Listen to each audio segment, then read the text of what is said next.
Selamat berjumpa kembali dalam perkuliahan biokimia sesuai dengan silabus dan kontrak mata kuliah, bahwa hari ini kita akan membahas dan mendiskusikan tentang asam amino dan protein terkait struktur dan fungsinya.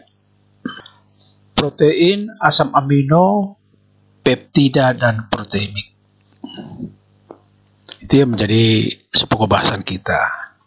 Protein tentu merupakan makromolekul biologi yang paling melimpah pada sel dan tubuh. Protein memiliki ukuran yang bervariasi tergantung komponen penyusun atau monomernya, seberapa banyak jumlah monomer, dalam hal ini asam amino, yang menyusun protein tersebut.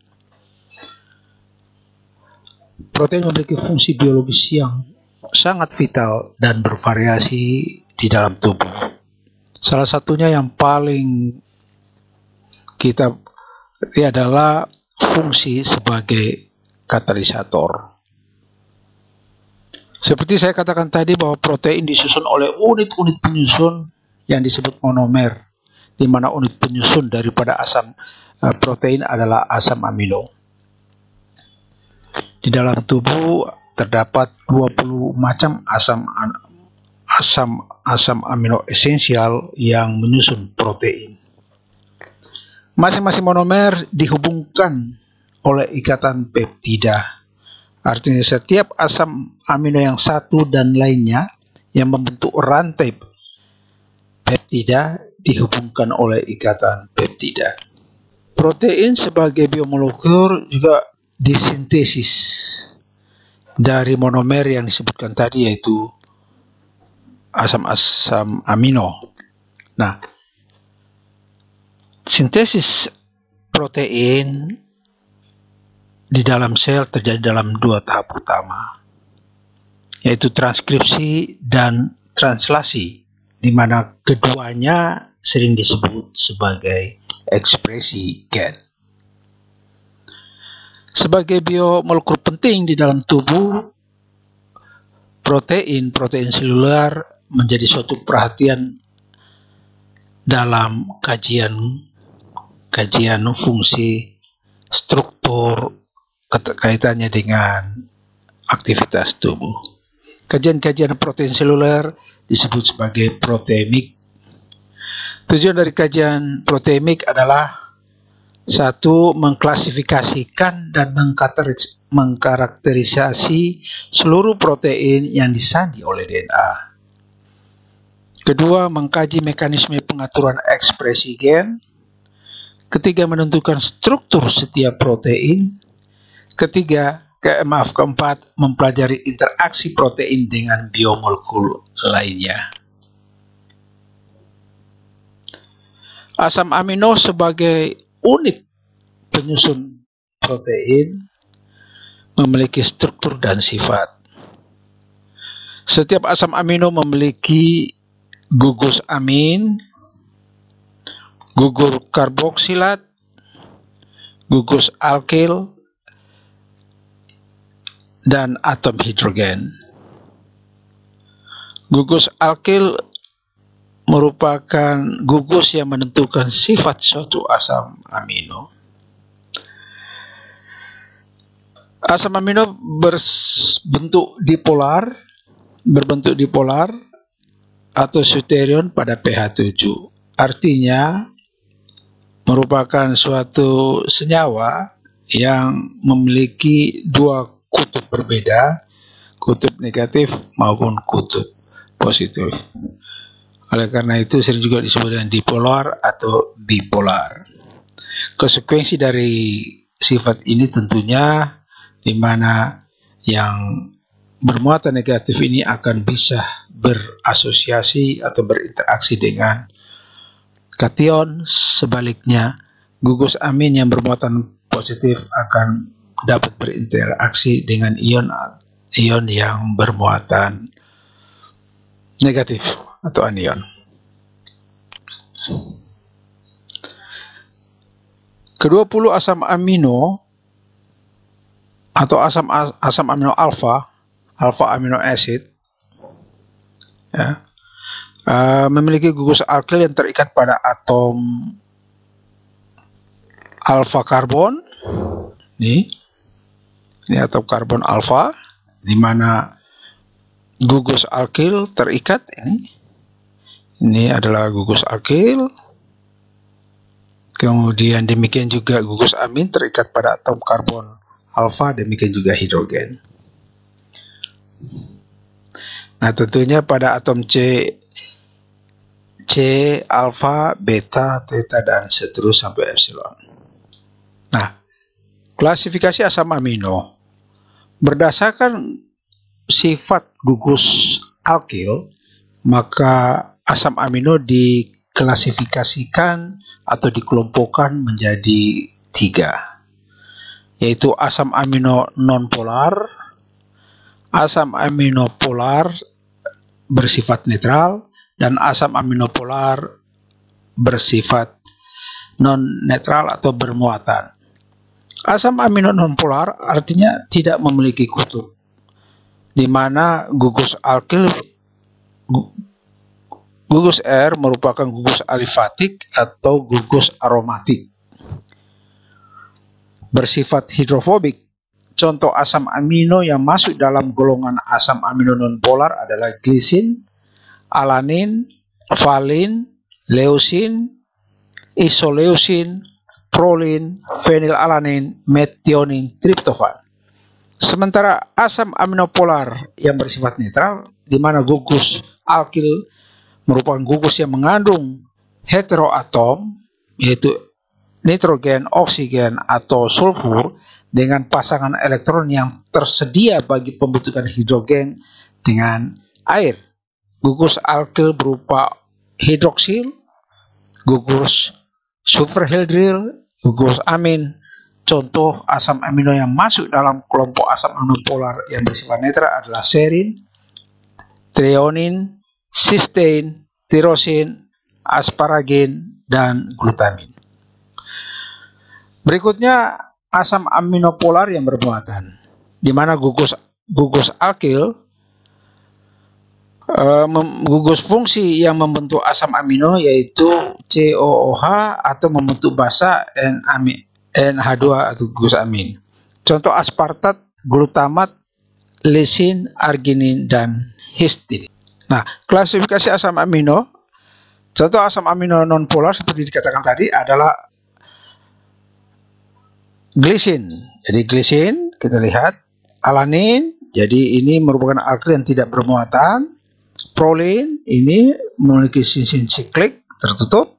Valin demikian juga, leusin, isoleusin, dan metionin.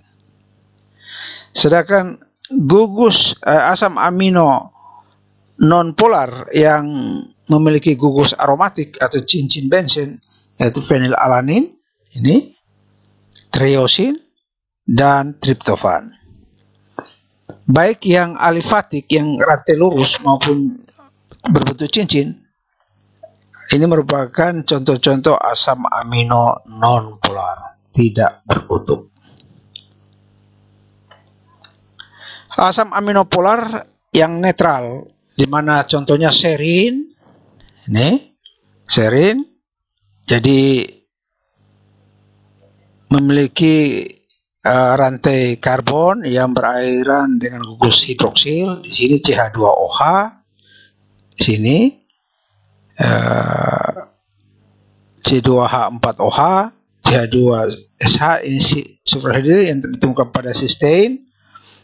Demikian juga ini ada amin dan gugus keto yaitu asparagin dan glutamin. Asam amino polar bermuatan baik bermuatan positif dan negatif. Yang bermuatan positif yaitu lisin, di sini air positif, arginin bermuatan positif, dan histidin bermuatan positif. Yang bermuatan negatif aspartat, ini, dan glutamin. Nah, seperti dikatakan tadi bahwa protein terbentuk dari sejumlah asam-asam amino yang dimana setiap asam amino yang satu dan lainnya disatukan melalui ikatan peptida. Nah, pertanyaannya adalah bagaimana ikatan peptida tersebut terbentuk. Ikatan peptida terbentuk melalui reaksi kondensasi dua molekul asam amino membentuk satu dipeptida disertai pelepasan satu molekul air. Mari kita lihat di sini. Ini asam amino yang sebelah kiri dan asam amino sebelah kanan. Kemudian pada sebelah kiri akan terjadi reaksi gugus karboksilat pada asam amino sebelah kiri bereaksi dengan gugus amin pada asam amino sebelah kanan. Kemudian dalam reaksi tersebut gugus karboksilat dari asam amino sebelah kiri akan melepaskan oksigennya, sementara gugus amin dari asam kalau sebelah kanan akan melepaskan dua atom hidrogen. Nah, yang diberi tanda tulisan merah ini akan bereaksi, membentuk air. Ini akan bereaksi membentuk air, sementara karena ini menjadi bermuatan positif, ini bermuatan ini menjadi bermuatan negatif, ini menjadi bermuatan positif, maka akan terbentuk suatu ikatan. Nah, ikatan ini disebut, yang warna merah ini disebut dengan ikatan peptida, yaitu ikatan terjadi karena reaksi gugus karboksilat dari asam amino yang satu dengan gugus amin dari asam amino berikutnya. Jadi ini merupakan ikatan peptida. Kalau dua asam amino bereaksi, maka akan terbentuk satu ikatan peptida. Kalau 10 asam amino membentuk suatu rantai peptida, polipeptida, maka akan terbentuk ikatan peptida sebanyak N-1. Jadi asam aminonya 10 dikurang 1 berarti ikatan peptida yang terbentuk adalah 9. Nah, dalam reaksi ini adalah reaksi pemadatan di mana dia melepaskan air. Tentu sebaliknya, kalau bagaimana ikatan peptida itu diputuskan atau pemutusan asam-asam amino dalam protein, tentu melalui proses hidrolisis, yaitu diperlukannya air sehingga terjadi lisis atau pemecahan antara asam amino yang satu dan lainnya. Jadi hidrolisis merupakan suatu reaksi yang bertentangan atau berbalikan dengan proses kondensasi. Nah, pembentukan ikatan peptida seperti dikatakan tadi, di sini ada 1, 2, 3, 4, ada 4 ikatan peptida. Nah, tentunya asam amino di sini diawali dengan asam amino dan diakhiri dengan asam karboksilat. Di dalam sel, gugus-gugus, khususnya protein-protein yang menyusun membran sel atau plasma membran yang merupakan protein integral, gugus amin berada di luar, sementara gugus karboksilat berada di bagian sitoplasma. Gambar ini merupakan contoh dari peptida rantai pendek yang disebut dengan pentapeptida, yang terdiri atas serin, glisin, tirosin sampai dengan leusin. Serin, glisin, tirosin, alanin, leusin. Demikian. Jadi karena ada 4 asam amino, maka jumlah ikatan peptidanya adalah ada 5 asam amino, berarti N-nya sama dengan 5. Jumlah ikatan peptidanya adalah 5 kurang 1 atau N kurang 1 tadi, artinya 4. 1, 2, 3, 4. Sekarang pertanyaan adalah berapa jumlah air yang dikeluarkan dalam pembentukan asam amino ini? Berapa molekul air yang dikeluarkan? Tentu sama, yaitu N kurang 1. Berarti ada 4 molekul air yang dilepaskan dari 5 asam amino yang menyatu membentuk rantai peptida. Protein struktural. Jadi protein ini ada yang berperan sebagai protein struktural, artinya protein-protein yang terlibat dalam penyusunan sistem atau organ. Ya. Jenis protein struktural. Protein struktural adalah protein-protein yang menyusun baik sel, jaringan, organ dari suatu organisme. Nah, protein struktural ada yang berbentuk fiber atau disebut dengan protein fibrous, ada protein globular, ada protein membran. Nah, dalam protein fibrous ini berbentuk fiber atau untayan-untayan, protein primer dan satu protein sekunder bersifat sulit larut dalam air, contohnya keratin dan kolagen. Sedangkan protein globular, protein yang berbentuk bulat, bagian hidrofiliknya menghadap keluar sehingga dapat larut di air, contohnya hemoglobin. Dan berikut protein membran, protein yang berinteraksi dengan lipid bilayer membran. Protein ini berdekatan dengan lipid membran yang bersifat hidrofobik, sementara yang menghadap keluar sel atau ke dalam sel bersifat hidrofilik, contohnya ATP sintase, yaitu suatu protein yang bekerja sebagai katalisator dalam proses sintesis ATP di mitokondria maupun di kloroplas, khususnya pada membran bagian dalam daripada mitokondria. Tingkatan protein berdasarkan dimensi dibagi menjadi 4, yaitu yang terendah adalah protein primer, kemudian protein sekunder, protein tersier, dan protein kuaterner. Protein primer adalah protein yang berbentuk linier yang disatukan oleh ikatan peptida. Sementara protein sekunder, protein di mana struktur primer berulang dan biasanya dihubungkan tidak hanya oleh ikatan peptida, tapi dihubungkan oleh ikatan hidrogen. Selanjutnya, protein tersier merupakan suatu protein yang berbentuk struktur 3 dimensi, lebih stabil karena adanya ikatan lain selain ikatan peptida dan hidrogen. Terdapat juga ikatan berupa jembatan sulfida atau ikatan garam. Protein kuaterner, protein yang dibina oleh lebih dari satu subunit penyusun monomer. Dimer 2 monomer, trimer berarti pentamer. Protein kuaterner ketika dimer ada satu subprotein akan bergabung dengan subprotein lainnya membentuk dimer. Jika subprotein ini ada 3 akan membentuk trimer, dan jika 4 membentuk tetramer. Demikian seterusnya. Nah, kita lihat dalam gambar sini. Di sini adalah struktur primer, jadi jelas hanya ada ikatan peptida. Jadi mulai dari lisin, glisin, leusin, valin, alanin, histidin. Jadi yang merah-merah ini merupakan ikatan peptida. Sementara yang sekunder sudah di samping dia ikatan peptida, karena membentuk struktur primer, terjadi jembatan, ada ikatan lain yang menghubungkan antara asam amino yang satu dengan asam amino ini pada rantai samping, baik itu berupa jembatan sulfida maupun jembatan garam.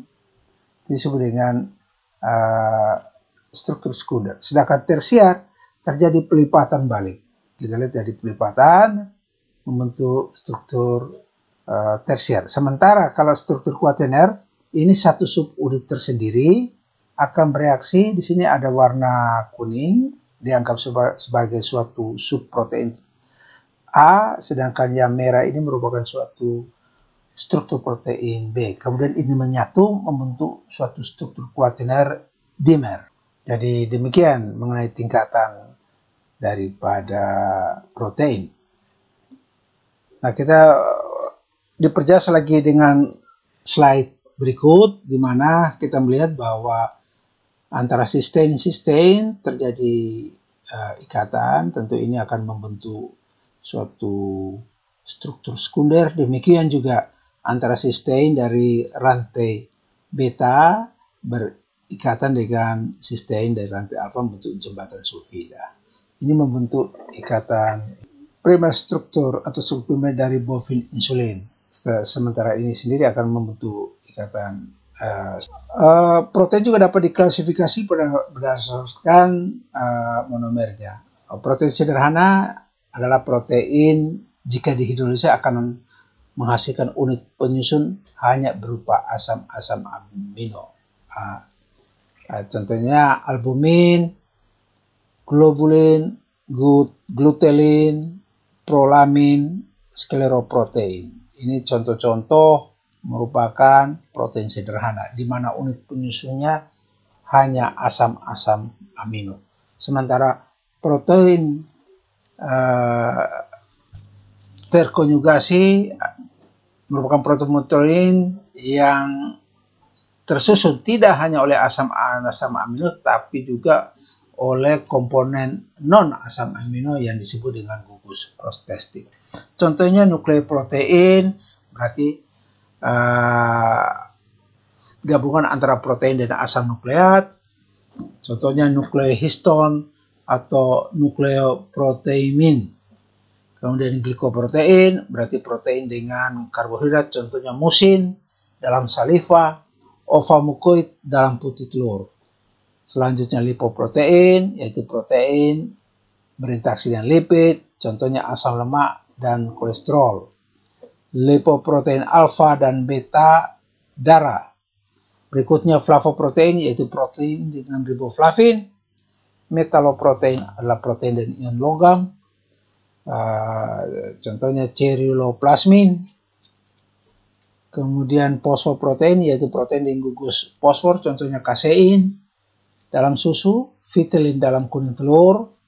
Kemudian porfinoprotein, contohnya hemoglobin, di mana di samping asam-asam amino atau mutu protein juga ada gugus lain berupa ion, yaitu ion F. Jenis protein sederhana. Nah, tadi katakan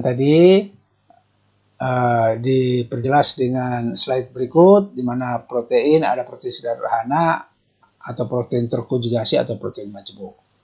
Jadi hanya tersusun oleh asam amino saja, sedangkan ini tersusun oleh asam-asam amino dan non asam seperti logam molekul organik. Contoh hemoglobin itu merupakan contoh dari protein majemuk, sementara sederhana contohnya chymotrypsin, insulin, dan tripsin. Tadi sudah disebutkan tadi protein-protein yang terkonjugasi. Nanti silakan ini dilihat lebih detail. Ini merupakan contoh-contoh protein yang terkonjugasi, di mana gugus proteinnya adalah lipid, karbohidrat, jadi membentuk lipoprotein, glikoprotein, sampai seterusnya membentuk metaloprotein, artinya gugus proteinnya adalah besi, zinc, kalsium. Jadi membentuk ferritin, alkohol dehidrogenase, dan fungsi protein. Protein berfungsi sebagai enzim, hormon, transporter, reseptor, koagulasi darah, dan sistem imun. Sebagai enzim, contohnya pepsin merupakan protein yang mengkatalis perubahan pepton. ATP sintase mengkatalis pembentukan ATP dari ADP tambah fosfat anorganik. Protein yang berperan sebagai hormon, contohnya insulin, menstimulus perubahan glukosa menjadi glikogen, glukagon, hormon yang menstimulus pengubahan glikogen menjadi glukosa. Berikut protein sebagai transporter, sebagai pengangkut. Misalnya hemoglobin berperan mengangkut oksigen, aquaporin, protein yang mengangkut air, di mana aquaporin merupakan suatu protein integral yang memiliki peranan penting, misalnya di mitokondria dalam pengangkutan air melewati membran mitokondria.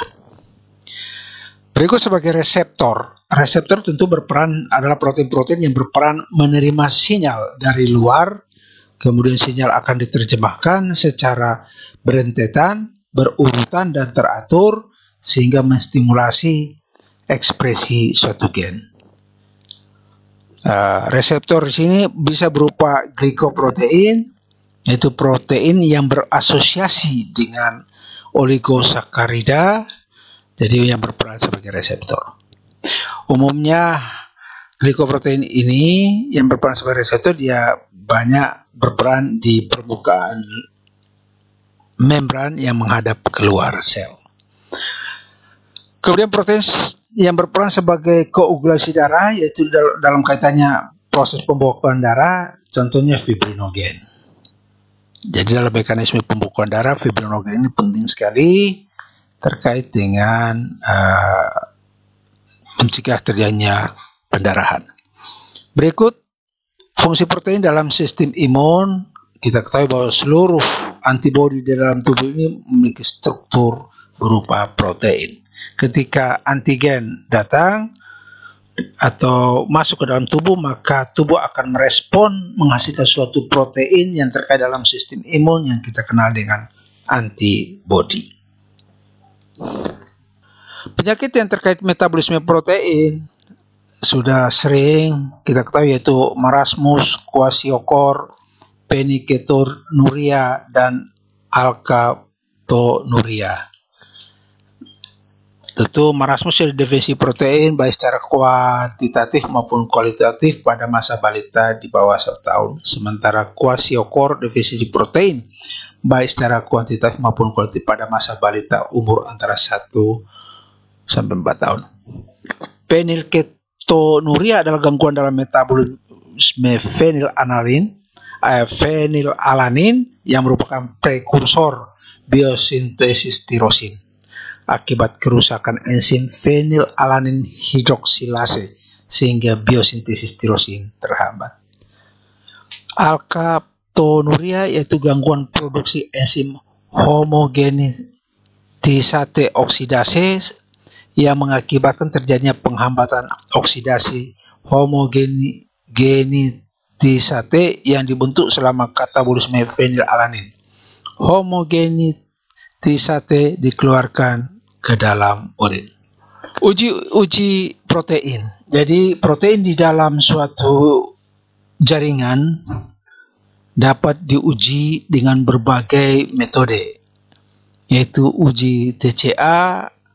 TCA merupakan kepanjangan dari trichloroacetic acid, di mana senyawa ini dapat mendenaturasi protein sehingga pengujian berfungsi mengendapkan protein dalam suatu larutan.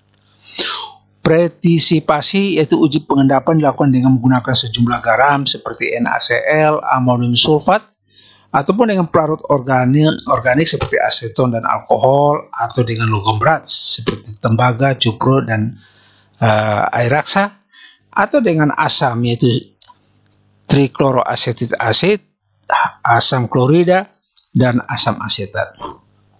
Pengujian lainnya yaitu uji biuret, yaitu dengan menggunakan reagen biuret diberikan kepada suatu materia apakah mengandung protein atau tidak. Reagen biuret merupakan larutan alkalin yang mengandung tembaga sulfat. Ketika protein ditambahkan dengan reagen biuret, maka akan menghasilkan warna violet. Uji milon. Protein tambah larutan milon, maka akan menghasilkan warna merah. Warna tersebut terjadi akibat reaksi gugus fenol pada larutan milon atau reagen milon. Terjadi reaksi gugus fenol dari asam tirosin, protein, dan raksa sulfat disertai kehadiran natrium nitrit dan asam sulfat. Uji hidrolisis, yaitu hidrolisis protein menggunakan asam, baik itu asam klorida maupun asam sulfat atau alkali, senyawa alkali berupa natrium hidroksi maupun kalium hidroksi yang menghasilkan asam-asam amino bebas. Jadi di sini terjadi pemutusan ikatan-ikatan peptida oleh perlakuan asam maupun senyawa-senyawa basah. Uji santoprotik, yaitu uji ini dilakukan melalui nitasi asam-asam amino aromatik dari suatu protein memberikan warna kuning. Terima kasih. Demikian penyampaian materi hari ini. Jika ada hal-hal yang perlu ditanyakan, silakan disampaikan melalui ruang chatting pada kelas ini, atau melalui WA atau melalui telepon.